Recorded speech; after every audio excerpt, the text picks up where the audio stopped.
And thank you again to the Arab Organization for Human Rights for organizing this important webinar and for this kind invitation. And I'd like to thank the other distinguished panelists and everyone who's following, particularly at this time when Tunisia is receiving very little attention, which is understandable at a time when we are witnessing the resumption of genocide in Gaza and the imminent threat of regional war and the breaking down of all international norms and rules.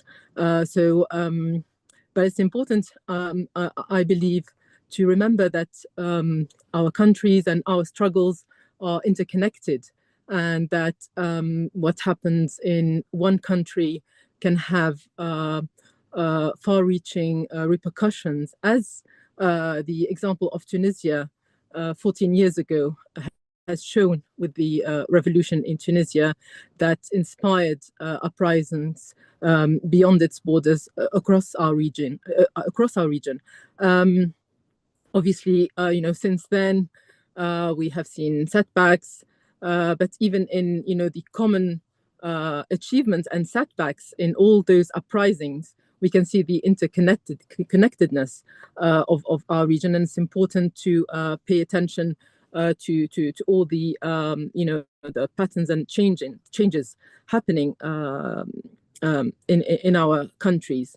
So obviously in Tunisia right now we're in downward part of the cycle of change, with a clear authoritarian drift.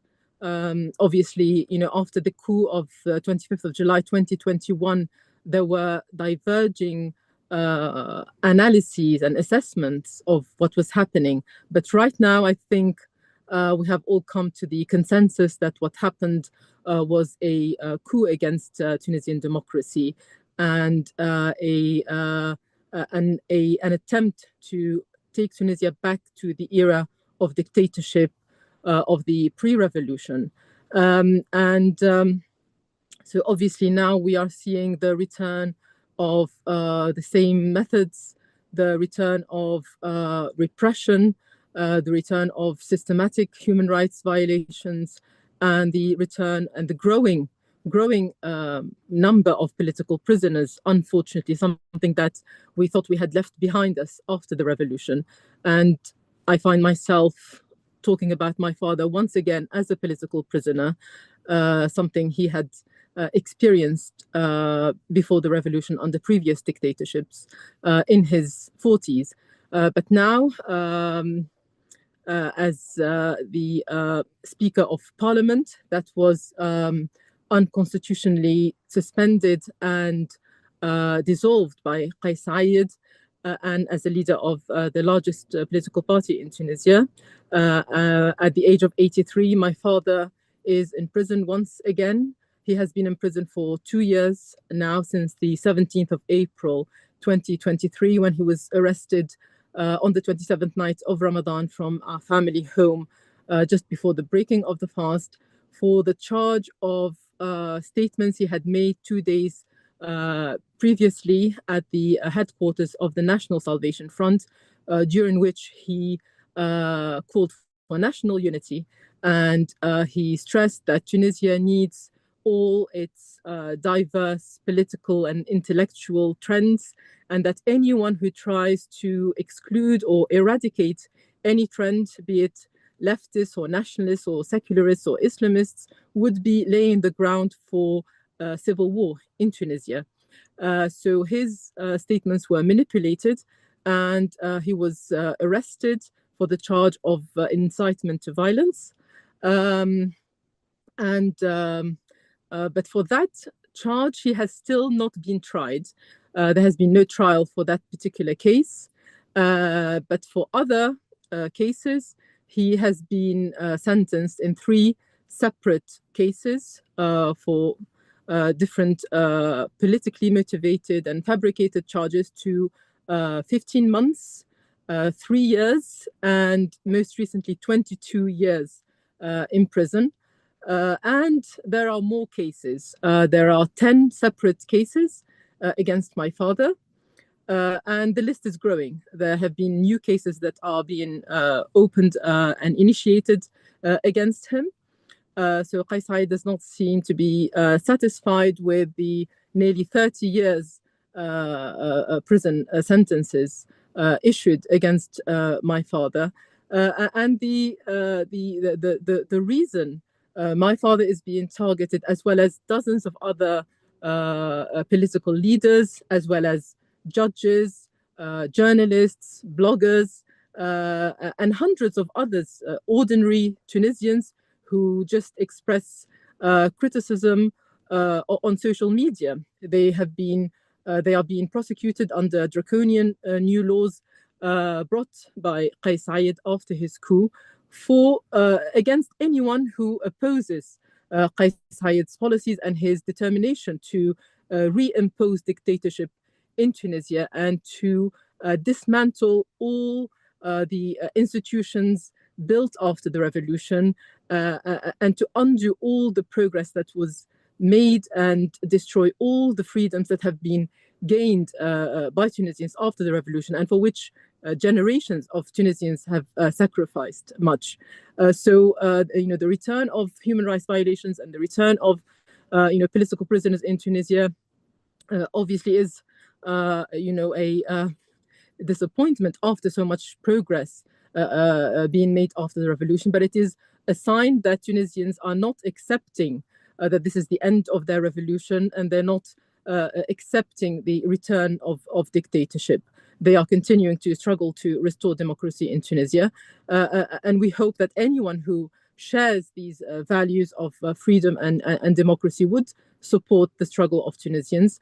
Unfortunately, we find that nations that profess to believe in these shared values are turning a blind eye to these human rights violations and dealing normally with Kais Saied and turning a blind eye to the systematic human rights violations and also to Kais Saied's incompetence.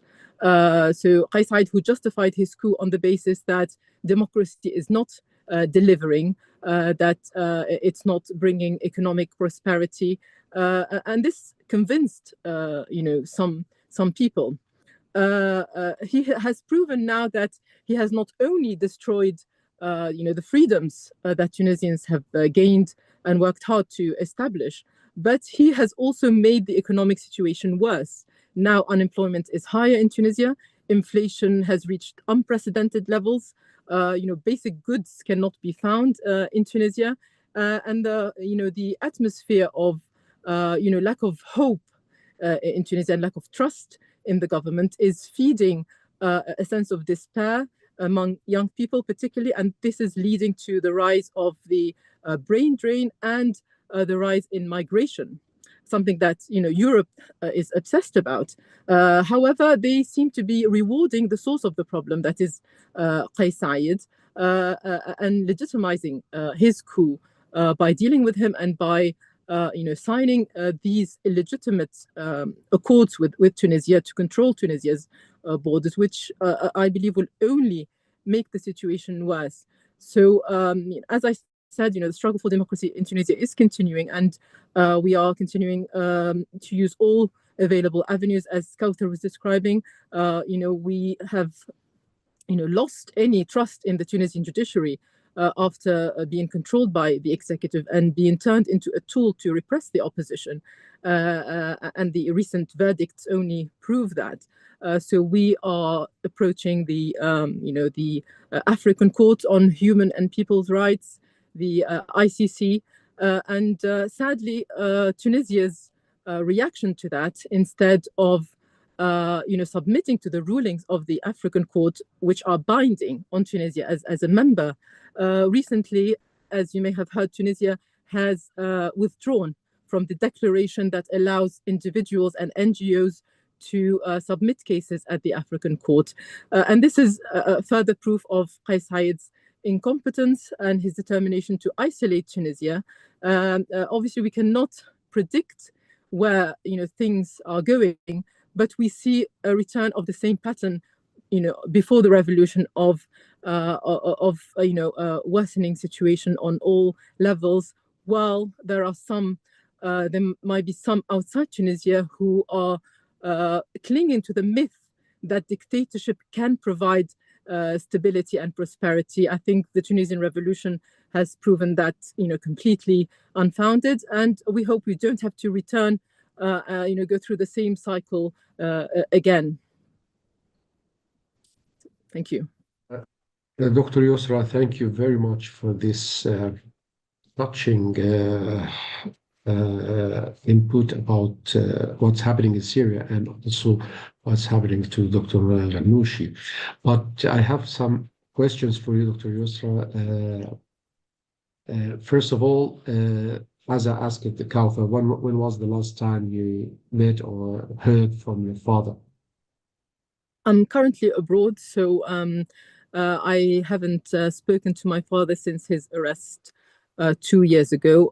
Prisoners are not allowed, any phone calls. And as for my family in Tunisia, my mother was only able to visit him once in the last 2 years, because my father has requested a direct visit without, barriers which are very restrictive. And any prisoner can request such a visit, but that was only granted once. Hence, my mother, who is 75 years old, can only deliver food and, clothes during the weekly visit, and is not able to see him. And, we are concerned about his health, particularly considering his age and the prison conditions. Okay, and generally speaking, you don't have any statistics about the number of political prisoners, prisoners of conscience in Tunisia, and the state of press freedom and democracy. I mean, I know, of course, the situation on the ground is a bit difficult, but hopefully there's kind of feel what's Yes, going on. It's difficult to put forward any specific number, but definitely the numbers that we have seen in certain human rights organizations reports in the past that there are 60 or 80 political prisoners are not accurate, because those are the well-known cases of prominent politicians, journalists, bloggers. But recently I saw the number of 1,500 people who were prosecuted on the basis of the decree that criminalizes, cyber, criticism, online criticism of the president, which includes very harsh sentences. So there are hundreds of people who are being prosecuted and hundreds who are being imprisoned, but we don't hear about them. Okay, and of course, this also reflects on the people's, or Tunisian people's participation and the refraining and participation in public activities and public and political life due to repression.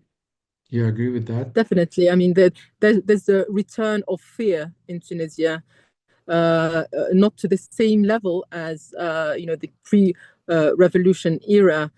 But I think that is the aim through these arrests and through arresting the most prominent critics of Kais Saied. His aim is to intimidate the rest of the population and to rule through fear.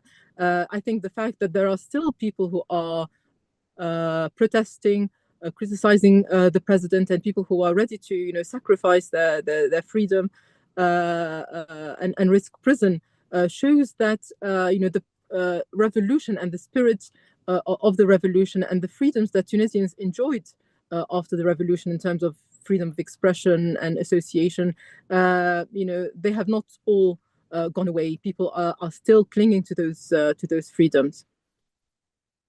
Okay, and finally, there was some political activists who supported Kais Saied's decision when he ousted the Nahda and when he did this kind of action at the time. But where is the public movement now? Where are those people, and why there is no resistance to his current decision. Yeah, that's correct. After the coup, there was more division, there was more confusion. There were many, democratic parties that did not consider this a coup, that supported it, or put forward their own initiatives, including unions and parties and intellectuals and academics. But Kais Saied has proven that he is not ready to work even with his own supporters. He is not ready to engage in dialogue with anybody, and he has slowly lost all those supporters along the way, and we have slowly come to the point where, although we do not have one united opposition front, although that has been the aim, and that's still what we're aiming for, and that is the reason, for instance, why many of these academics and opposition leaders are in prison. Others not from another party, because they were engaged in these talks to bring the opposition closer together, and it's sad that we are told that the opposition is divided and it's not united and it's weak, and when it tries to unite and they are imprisoned, then no one raises their voice outside Tunisia to condemn that. So as I was saying, they might not be in one united front that goes out to protest together and has joint statements. They all agreed that this was a coup and that what Tunisia needs is to go back to the 2014 constitution. It needs to have a national dialogue that brings all parties together to discuss Tunisia's real problems, that are the economy, and to agree on the required reforms and any required changes to the political system. So at least we have reached that realization and that consensus. I'm sorry just to ask you many questions. My last questions, Right. for sure, is as I asked Kauthar minutes before, is there any kind of legal, you mentioned something, but is there any kind of legal action or on the ground that has been taken abroad, since you mentioned that you live abroad now, just to help with the case of Tunisia? Definitely. Our aim is to make sure that there is no impunity. Anyone who is responsible for these systematic human rights violations should be brought to justice. And if that is not available in Tunisia, because the judiciary is no longer independent, no longer free, we must do this outside. And Tunisia has signed these accords freely. And it is bound by these international accords and institutions, and their rulings are binding. So we have applied for sanctions against Kais Saied and the Interior Minister, the Justice Minister, in Brussels, in the UK, in the US. We have submitted a case against these individuals, again, at the African Court on Human and People's Rights, and they have ruled positively on the provisional measures, and they are due to rule soon on the case, whether these prisoners should be released, and perhaps it's Tunisia's withdrawal from the African Court is trying to preempt this decision. But it's important to realize that, in fact, when any country withdraws from this declaration, it does not come into effect until 1 year after that. So Tunisia is still bound by the decisions of the courts, and we hope it will rule positively soon on these cases, which are for a number of political prisoners, my father, Kauthar's father, and many others from other parties.